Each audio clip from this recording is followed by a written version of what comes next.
Welcome to First Reading, the Old Testament lectionary podcast for preachers, teachers, etc. I'm Tim McNinch. And I'm Rachel Wren. Today we're bringing you insights on the first reading for January 3rd. Yes, and this is the first reading of 2021. And it is Jeremiah 31, verses 7 through 14. And Tim, you are up for some preaching tips for us, yes? You bet. Awesome. Well, okay, so we've done Jeremiah a little bit, but it's a big book, and it's been a bit since we've talked about it. So why don't you set us up with some of the context of Jeremiah? Sure. Jeremiah is a super complex book with a long history of composition and re-editing that spans the pre-exilic, exilic, and post-exilic periods in Judahite history, and at least two very different versions of the book coexisted for hundreds of years afterward. What that means for us as interpreters is that the historical context that we assign to any particular passage, well, we have to hold it with a loose grip because we don't know exactly when the pieces came into the book or which parts we can confidently assign to the actual Jeremiah of Anathot. Yeah, it's a hard because it's not only like what was written back then, but what was written later and said in that time and then drawn into the book as the book kind of progressed in its process of being created, right? I mean, that's a feature of a lot of the Hebrew Bible, but it's particularly acute in Jeremiah. Yeah, absolutely. Acute, the good word. Okay, anyway, how does our text today fit into that kind of holding the loose grip of the historical context? Yeah, well, the historical Jeremiah's career spanned about 40 years, from maybe 627 BCE until the fall of Jerusalem in 587, when Nebuchadnezzar of Babylon came and conquered the city and took many of its people into exile. This whole period really was a tumultuous time in the political history of Judah, with sort of the pressures of those big empires bearing down the whole time. And so the book of Jeremiah reflects this, with most of it being quite severe in its warnings and condemnations and predictions of utter disaster. But there is this little window in the chapters 30 to 33 that have a different feel to them. They're so hopeful. They're so full of promise. And scholars tend to put this little, what they often call book of consolations, near the beginning of Jeremiah's career, perhaps during the reign of King Josiah, when the future just seemed more open and full of possibility in Judah. Interesting. So this is kind of like a little interlude of hope? Yeah, I think you could say that. But, I mean, we should also say that it's not a simple sort of Pollyanna-ish hope, because even in these chapters, it speaks quite frankly about the struggle of living in Israel and Judah during the era of these great empires. And it hangs its hope only in the power of God to overcome those forces. Nice. That's my favorite kind of hope. What kind of insights do you have on how you preach this? So I'd say the most likely context of this prophecy, the one in our lectionary text, based on its content, is, as I said, the reign of Josiah, when there was an effort to unify Judah around a centralized government and temple system in Jerusalem. There was also a vision at that time to incorporate the remnants of the northern kingdom into that unity. Remember, the northern kingdom of Israel had been conquered by Assyria about a century before this time. But in the late 7th century, Assyria was kind of weakening, and Josiah, the king, saw an opportunity to expand his authority over that former northern territory. And you can read about this in 2 Kings 23, by the way. So anyway, Jeremiah 31 speaks about that same potential in theological language as a regathering of the scattered people of Israel by God, making Israel and Judah into one unified people of God. Now, there are a few poetic names used in this passage. We have Israel, of course, sort of the name of the northern kingdom, but also Jacob and Ephraim. And all three of those refer to the remnants of that northern kingdom. Zion also makes an appearance in verse 12, which is a poetic name for Jerusalem, the spiritual epicenter of the people. So with these sort of poetic names in the mix, the picture here is of a magnetic pull drawing the scattered remnants of Israel toward Jerusalem to find their relationship to God restored there. Beautiful. So there's a couple of key verses we should make sure to point out. The first verse in the lectionary reading is verse 7, and it is chock full of verbs. Maybe we could call them verbs of expression. There are 5, count them, 5 of them. There's ranu, sahalu, hashmiyu, halalu, imru. And all of these are sort of, in a way, they're synonyms with their own little nuances, but they're all verbs of expressing a cry or a praise. Hashmiyu is a great one. Okay, here's our little Hebrew lesson here. Hashmiyu is the hifil of the verb shama, which you preachers out there might remember. Shema, hear, O Israel, Shema. So hishmiyu is make it heard, cause it to be heard. And we've talked about hallelujah just recently. In talking about praise or imploring. And so this is a call to the people to cry out to God in as much language as they could draw upon to do it, with all of these different words for calling out. Why do you think verse 7 is so imperative about having the people cry out with like every kind of sound they can make? What's going on there? I think, my first thought on that would be that it's similar to what we talked about a few weeks ago, where the remnants of the kingdom of Israel had, in a way, been silenced. They've been cut off. And this was an invitation to warm up those vocal cords again and to find their voice and to be able to sing out a praise to God for what God's doing. It's a way of putting hope into words. And it's also a way of inviting a kind of partnership in the process. That a lot of what we're going to hear in this text is about what God's doing, but there's an invitation for the people to be a part of it in their praise. That makes a lot of sense. It also makes me think of the like you talked about those voices who are silenced, like how you draw them back in is through noise. My husband and I were walking once a couple months ago, and we heard the strangest sound, and it was coming from 2 different parts of our neighborhood.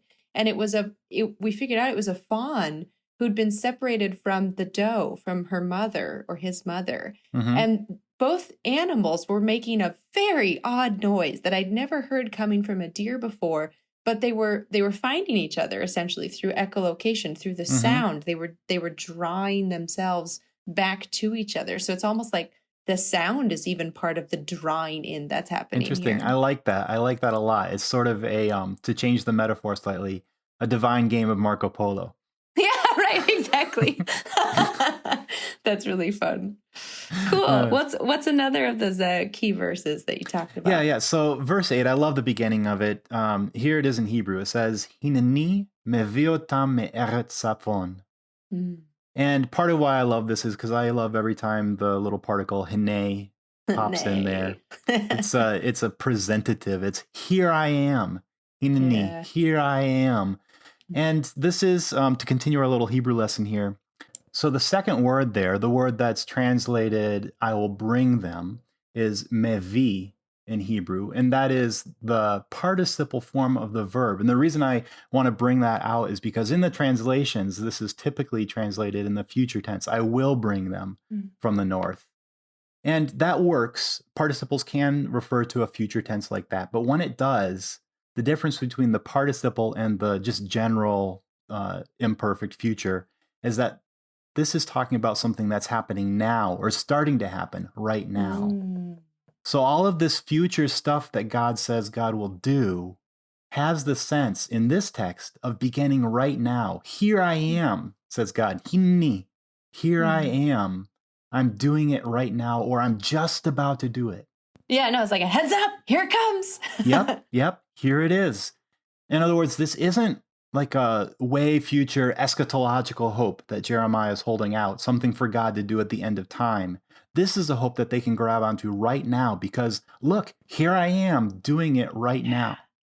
It's, you know what it makes me think of? It's like right before you throw a ball, you say, heads up or here it comes. Hmm. But the fact of your arm moving has already started the thing in motion. And by the time the head comes up, that ball is going to be on its way. So it's like that participle form is saying, like, here we go, the top of the roller coaster, down we go. Yeah, totally. This isn't like hang on because someday, blah, blah, blah. This Yeah. is heads up, here it comes. There's a ball speeding towards your head. So, the nature of God's care is another sort of feature of this prophecy that's really highlighted. Mm. When God brings back the scattered remnant of Israel, it doesn't picture a difficult journey.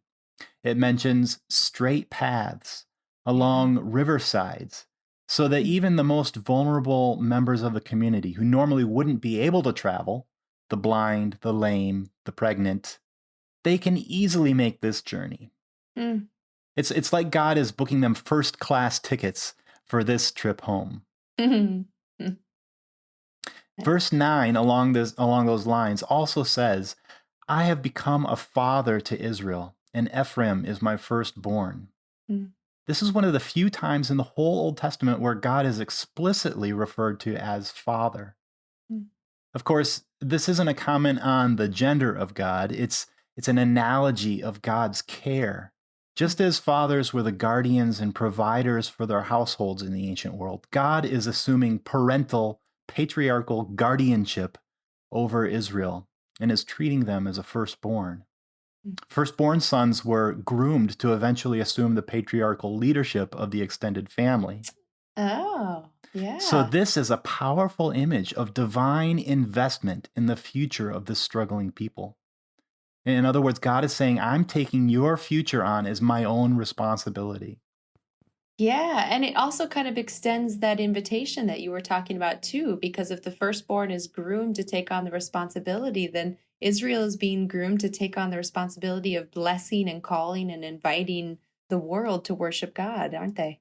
Absolutely. And that's kind of Nice. how it pivots right there at verse 10, because it Mm. goes from an address from God to the people to a call to the nations around to check out what God's doing, how God's being faithful to Israel, and to see how God has made their life so pleasant and so productive, how God has turned their mourning into dancing, and all of Mm. those other great images in verses 10 to 14. And by the Mm. way, verses 15 to 17, which are a bit beyond the lectionary reading, are that famous passage that's referred to in the New Testament, the one that says, a cry is heard in Ramah, wailing, bitter weeping, Rachel weeping for her children.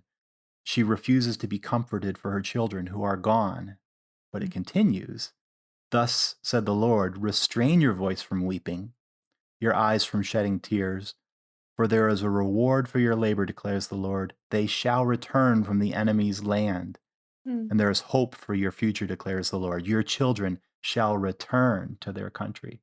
So Mm. this is continuing that image that Rachel doesn't need to weep anymore because her children are finally coming home. Mm. That's beautiful. That is really great work this week, Tim. That is awesome. I could just sit in that prophecy for a long time, but how would you advise preachers to use it in kind of this moment today? Because I'll be sitting in it over here, but our preachers need to do something with it. But so what do you think? How would you advise preachers to use the Mm, gorgeousness of this passage? yeah, yeah. Well, I'd say, first of all, as usual, when we're doing the prophets, I think we should flag supersessionism Mm. as a preaching pitfall. Yeah. So when you're using this prophecy, don't just scratch out Israel in the passage and write in Christians or the church. The meaning that we glean from this is not by way of its being fulfilled in Christianity, but by way of analogy. Mm. The point here is that the prophecy celebrates God's faithfulness to the scattered remnant of Israel and brings them home to be part of God's united people. When we read this text, we can celebrate that too and Mm. affirm that the God who was faithful to them then in that way has also been faithful to us and will continue to be faithful. Nice. The other sort of analogous appropriation of this passage that I'd recommend to us is that we follow the advice of the prophet in the first part of the passage. Jeremiah tells the people to call out with all of those synonyms that we talked about crying out, to express their joyous hope with bold confidence. But he also tells them what to say in verse 7. And it's not, everything is awesome, like in the Lego movie. Oh my gosh, my children sing that all the time. The message of hope here isn't, let's spiritualize our suffering, or it's not as bad as it seems, or even, don't worry, this is all part of God's plan. The message here that the people are instructed to cry out with confident expectation is, oh God, rescue us. So that's the preaching angle I'd offer here. This passage tells us to be real with God about our need and our suffering and our distress. But it also encourages us with a message of hope, that God is attentive to those cries, and that we can have confident hope that God will treat us as a parent, as an invested guardian, a God who takes our future on as God's own responsibility. I know we're transitioning here from Advent into the extended Christmas season in the liturgical year. So I can't help giving y'all a verse from the Christmas carol, It Came Upon a Midnight Clear. That second to last verse, which I came across the other day, really captures, I think, the tenor of Jeremiah's hope here and frames it in a way that we can still use today. It goes like this. And you, beneath life's crushing load, whose forms are bending low, who toil along the climbing way with painful steps and slow, look now, for glad and golden hours come swiftly on the wing. Oh, rest beside the weary road and hear the angels sing. Oh, that's perfect. It even has like a kind of a form of hene in it with that look now, Totally. You say look now because something is coming in the future, but you don't mean for them to wait for years and years. It's coming swiftly on the wing. That's beautiful. Gosh, it just doesn't get much better than Advent and Christmas hymns, does it? Totally. I love them. Wonderful. Well, thanks, Tim. I think that was incredibly productive, and I hope preachers take you up on that because there's a ton here for great sermons. Cool. Thanks. You're welcome. You're so Midwestern. I was just giving a compliment. No, sorry. Just teasing. Anyway, preachers, take this stuff and run with it, friends. There's going to be some great sermons out of this. As you do so, find us on Facebook or on our website, and perhaps share us on your social media account so that more people can hear the great stuff that is going on for Old Testament sermons coming out of this podcast. Until next time, I'm Rachel Wren. And I'm Tim McNinch. Happy New Year to you all. We hope that 2021 is very different from 2020. Amen.